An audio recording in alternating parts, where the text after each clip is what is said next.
ادامه گفتارهای رادیوی فرهنگ.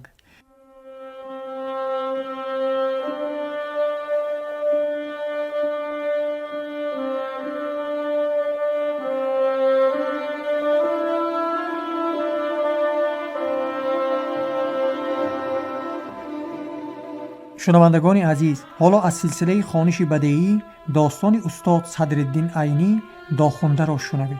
گفتار 22.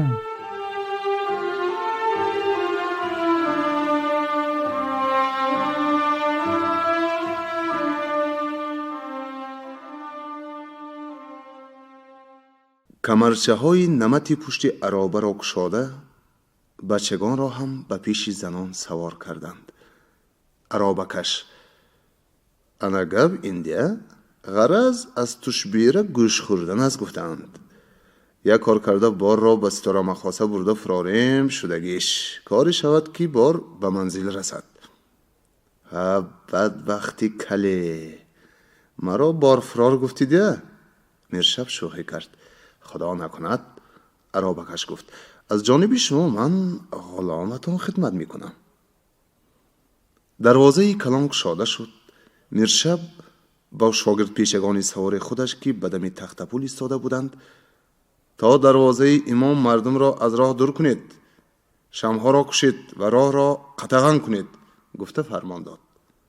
شاگرد پیشگان اسب دواندند.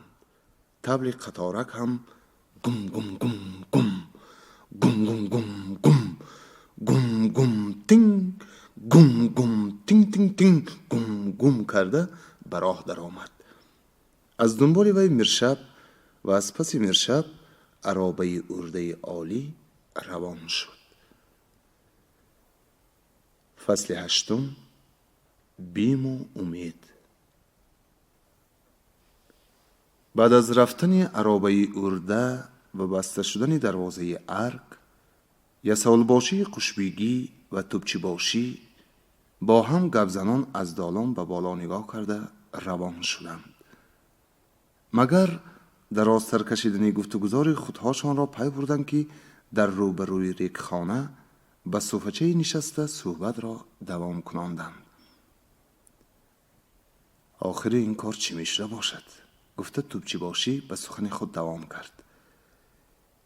از روی خبرهای پخته‌ای که هر روزه به من رسیده ایستاده است، کار ما آنقدر خوب نیست.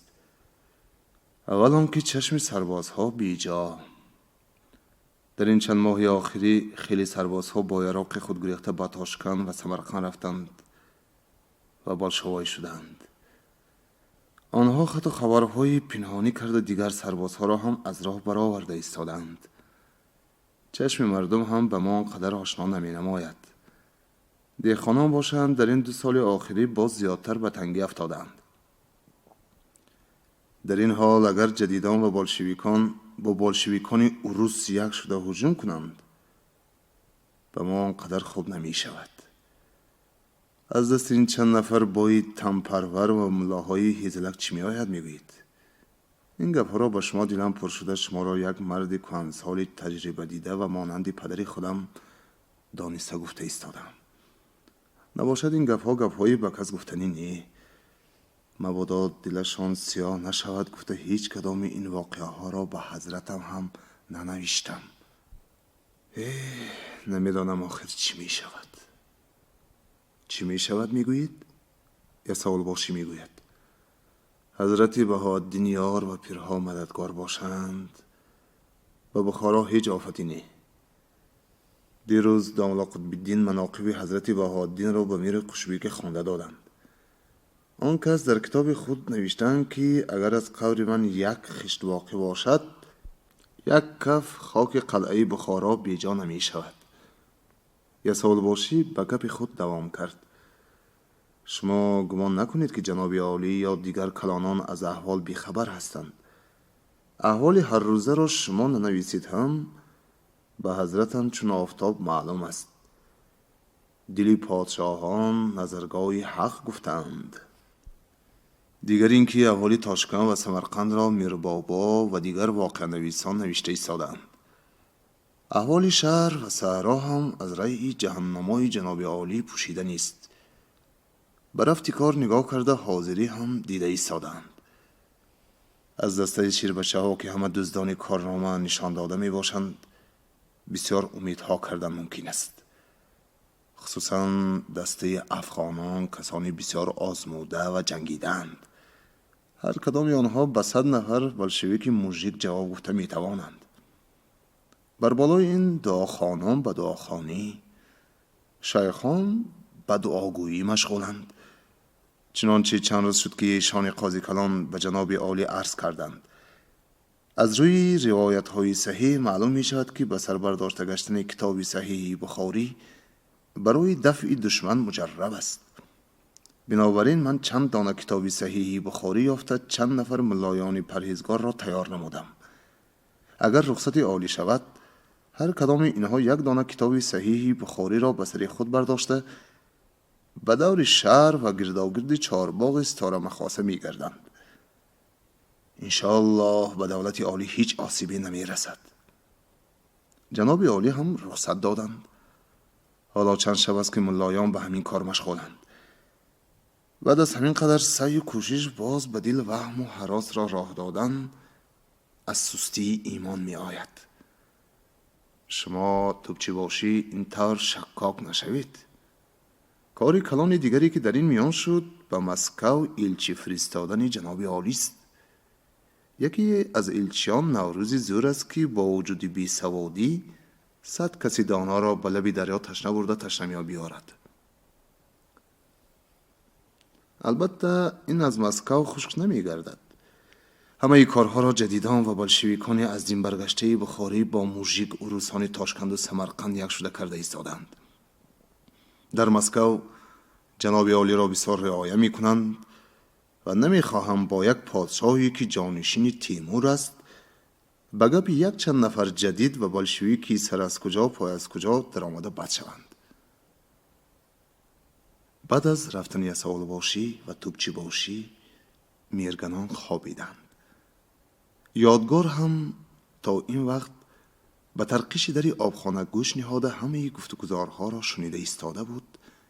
به بالای بریاچه یازید لیکن خوابش نمی برد. گاه در خوابش یا خیالش می دید که جنگ شده است. وی در میانه جنگاه مانده کجا رفتنش را نمی داند. گاه به نظرش چنان می آمد که آدمان امیر گریختند. وی هم از بند خلاص شده به دره نیهان رفته است.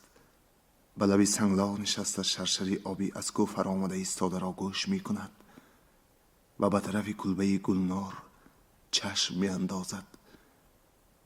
گاه همه این خواب و خیالها را از خود رانده قرار می داد که اگر روزی واقعه را سلامت دریابد و راهی یافته به هجوم کنندگانی به بارگاه امیر رسد با آنها یک شده برای خراب کردن این سلاح خانه خواهد کوشید و بلشویک شده انقلاب را تا آخر خواهد برد.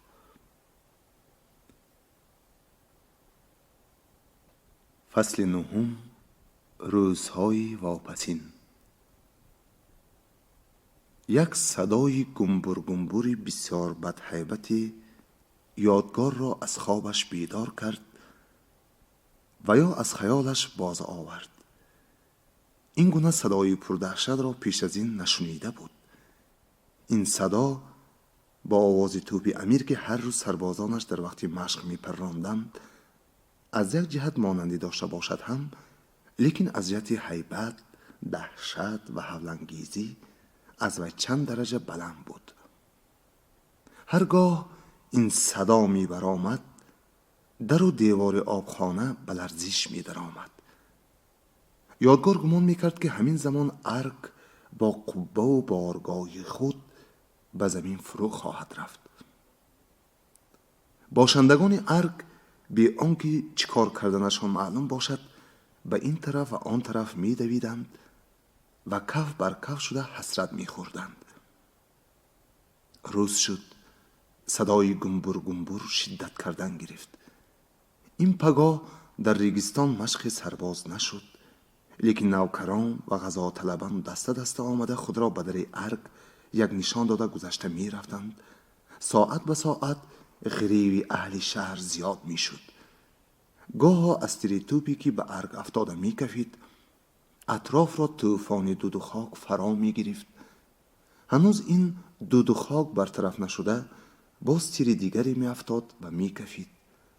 از غرش توپ و ترکیدن تیر چنان زلزله سهمگینی پیدا می شد که ارگ با همه عظمت و حشمت خود مانند کشتی که در آب پرتغیان مانده باشد می لرزید و هر کس گمان می کرد که همین زمان گرد طوفان خاک خواهد شد.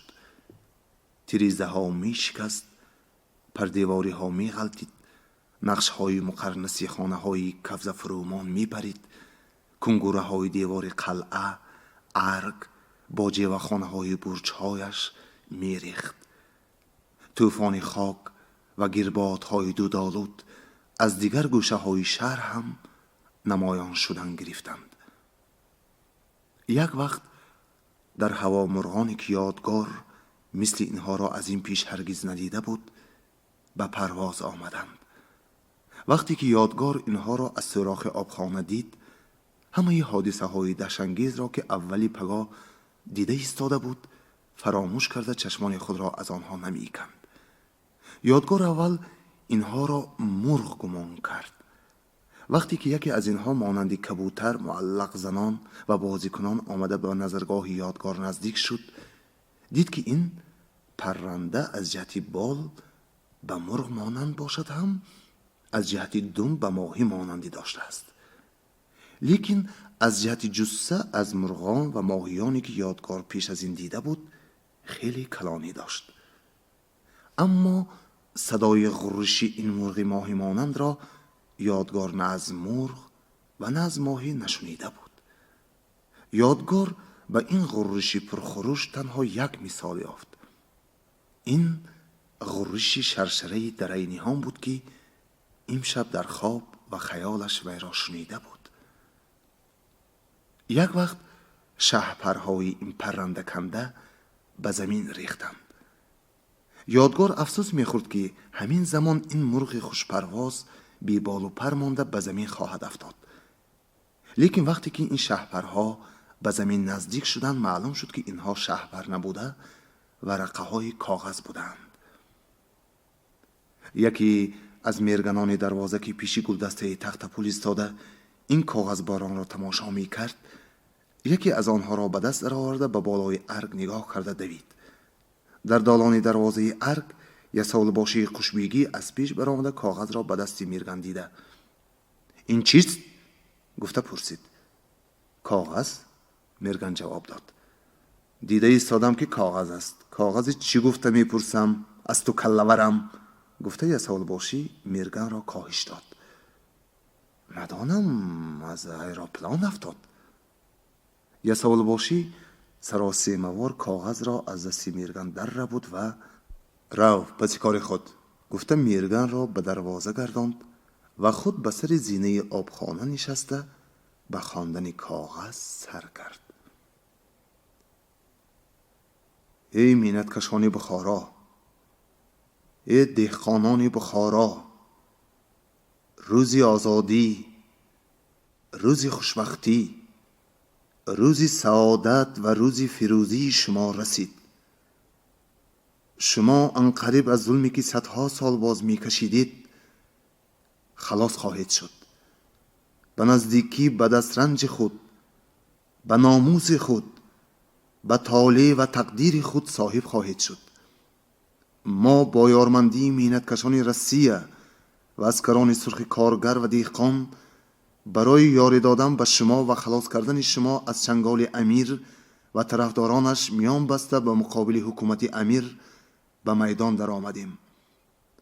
شما به اغوای آدمان امیر، به اغوای ملایان که صدها سال باز از نام شریعت خون شما را مکیده، مال و جان شما را گرفته، ناموس و آبروی شما را پامال کردند، فریفته نشوید.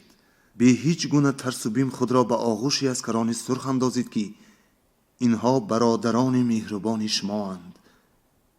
ای سربازان بخارا، ای فرزندان دهقانان محنتکش بخارا، دانید و آگاه باشید که روزی واپسین امیر رسیده است.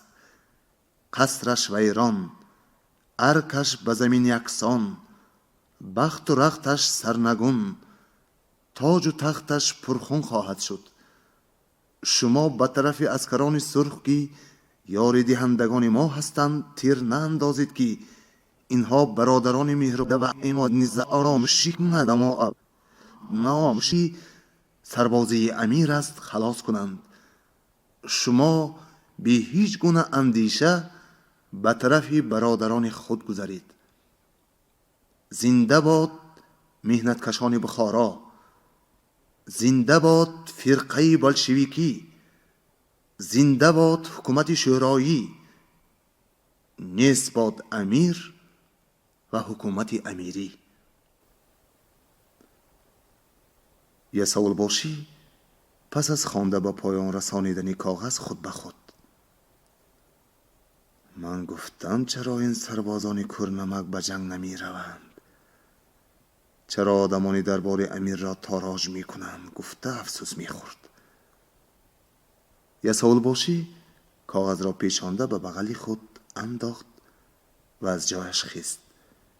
راست ایستاده پنجه دستش را به پیشانی خود نهاد. بعد از 1 ثانیه ریش کلان خود را قبضه کرده دستکش کرد.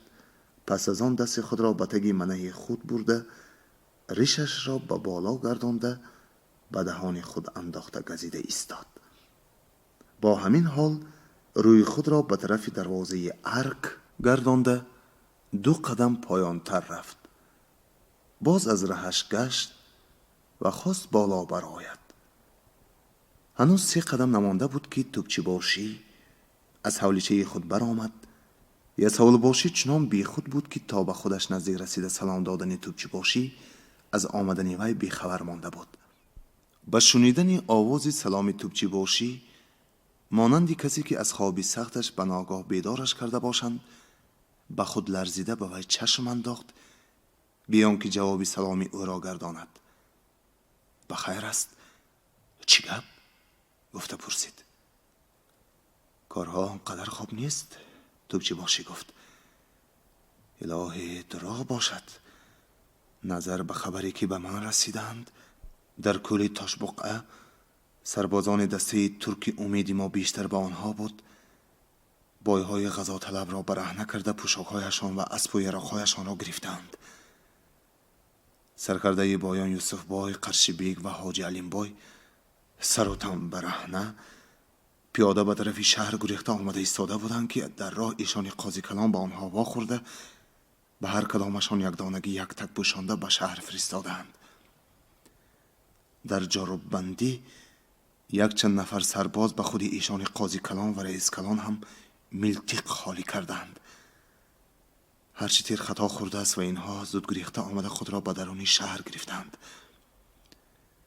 عجیبش در اینجاست که یوسف با در وقتی گریختن به قرشیبیگ میگفته است که ما از ترس بلشویکان خود را به این تهلکه انداختیم. نباشد از جدیدان من هیچ ترس و بیم نداشتم.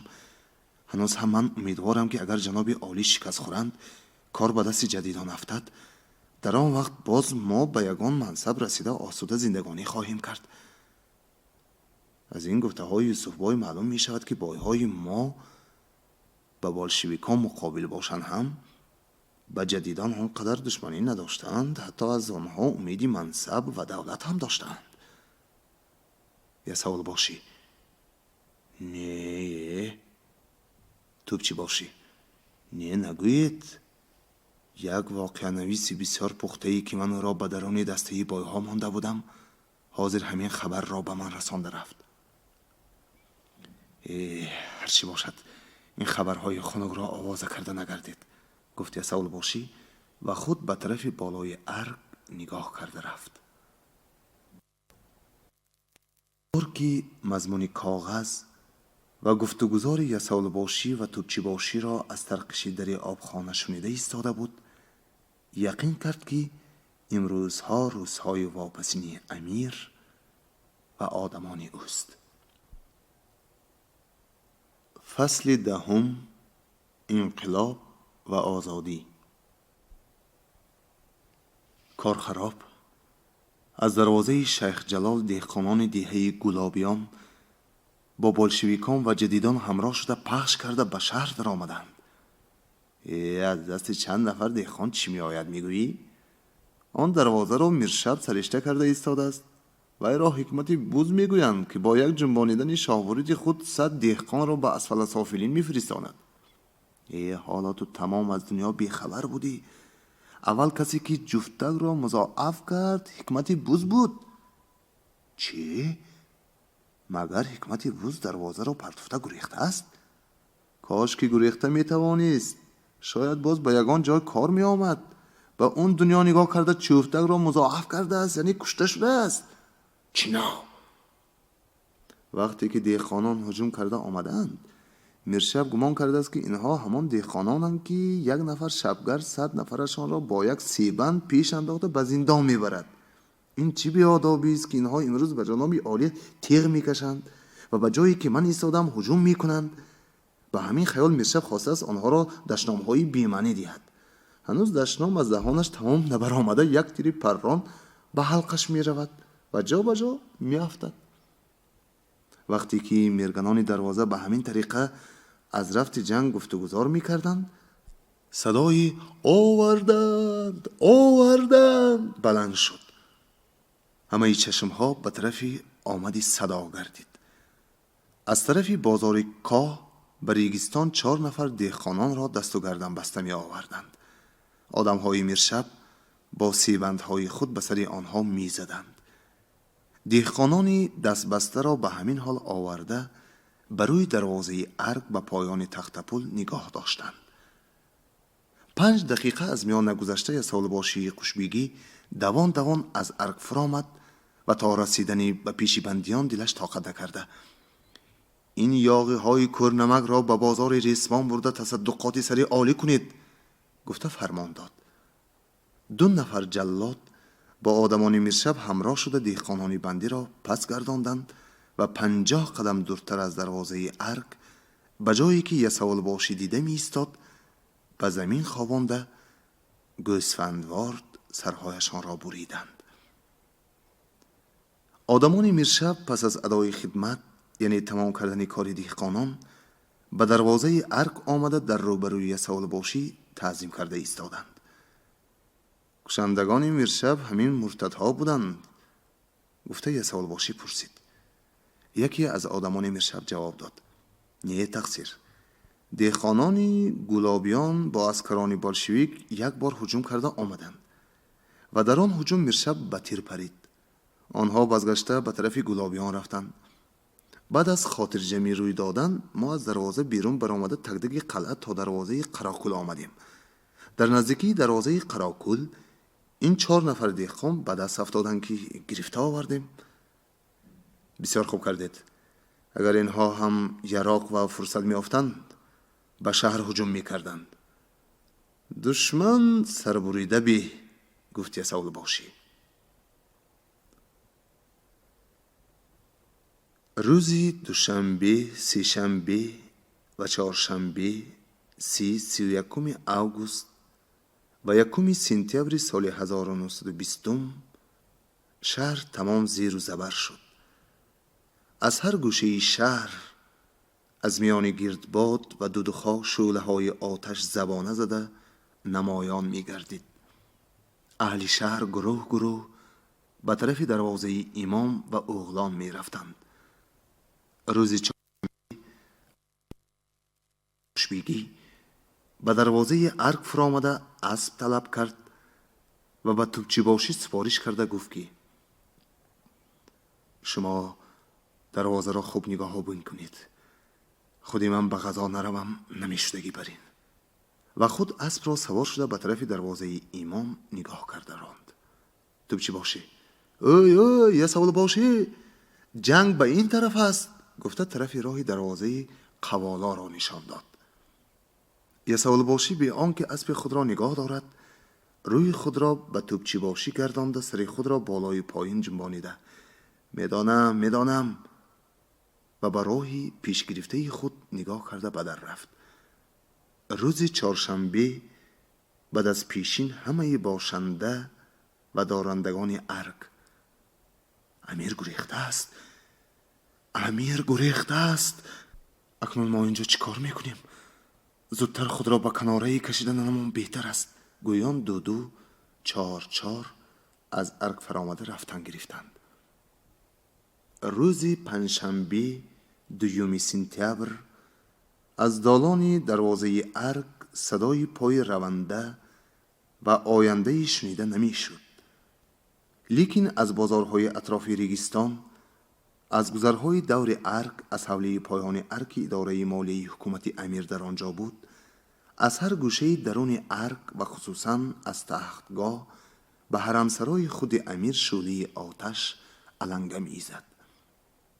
یادگار می‌دید که همه کار دیگرگون شده است. اما هنوز یک قلف 10 قداقی به در آبخانه از بالای وی زدگی است. تا حالا به وی غم بندگی و اسیری باشد، اکنون بیمی در آتش سوختن و بی نام و نشان از جهان نیست شده رفتن است. می کوشید که خود را از بین این دریای آتش خلاص کند، اما میسرش نمی شد. مانند شیری در قفس آهنین بند شده، بیفایده خود را به هر طرف می زد، با قوت تمام در را پیش می کشید، اما نتیجه هیچ. با کوشش تمام می خواست سوراخ زیر صخره را وسیع‌تر کند، اما فایده ای نی. در انگف های دیوار انگشتان خود را در آورده خشت های پخته را می کشید، اما بجز پریدن ناخن های دست خود حاصلی نمی دید. فریاد می کشید، اما کسی نمی شنید. می نالید، اما کسی به فریادش گوش نمی داد. در واقع در آن وقت در آنجا جانزادی نبود که ناله های وی را شنود و به فریادش رسد. از دالان ارگ صدای پای برآمد. یادگار دویده آمده از سرقشی در دید که یک موسویدی که به دستش کلیدهای کلام بود پایان می رود. فریاد کرده گفت: اوی امک، او امک جان، مرا خلاص کنید آخر. اکنون من در اینجا به دست کی و با حکم کی بندی میمانم؟ اما آن پیری 70 ساله یا از غایت پیری و یا از دهشت‌های واقعهایی که به سر خودش افتاده بود فریاد او را نشنید و یا شنیده باشد هم خلاص کردن یک بندی سوختنی را لازم ندانست. به هر حال به طرف آبخانه نگاهی نکرد و برای خود رفتن گرفت. دقیقه به دقیقه شعله های آتش به آبخانه نزدیک می آمدند. بادهای خاکسترآلود و دودهای شراردار از سوراخ به درون می در آمدند. یادگار یقین کرد که بعد از چند دقیقه یا ساعتی تلف خواهد شد. های دریغ، های دریغ، صد دریغ. روزی آزادی را که به پیش چشمم آمده است ندیده خواهم سوخت. وصیت های عبدالله خوجه را به جا آورده نخواهم توانست. از رفتن به دره نهان و دیدن گلنار مهربان ابدی محروم خواهم ماند. گفته افسوس میخورد و سوزد این آتشی بیباک اگر پیکری من ببری باد به جانان کفی خاکستری من. گفتم مانند شاعران شرق باد را یک آدم فرض کرده به وی وصیت می نمود. در همین وقت کسی آسوده باش که خودت را زنده و تندرست به جای دل خواهد می رسانیم. گفته با یک زدنی تبرزینی زنجیر و زلفینی دری آبخانه را از سم گسیخت و به درون در آمده. زنده باد انقلاب و آزادی. گویان یادگار را به بر کشیده بیرون برآورد. موسفید را که چند دقیقه پیشتر از این به فریاد و فغان یادگار گوش نداده گذشته رفته بود، 2 نفر دیگر از بازوانش نگاه داشته ایستاده بودند و دسته کلید هنوز به دستش بود. کسی که یادگار را خلاص کرده برآورد به آن موسفید نگاه کرده: میری خوشبگی، کلیدهای خزینه را به دست ما سپارید و خودتان مرحمت کرده به این خانه به جای این بندی درآیید. در آخری عمرتان یک روز هم باشد هوای این نیشی من را که خود ساخته اید تنفس کرده بینید تا که از دنیا بی ارمان روید. گفته وی را به آبخانه انداخت. اینها بولشویکان بخارا بودند که همراهی اسکران سرخ پیشدار سلاح به دست گرفته اول بار به ارک امیر در آمده بودند.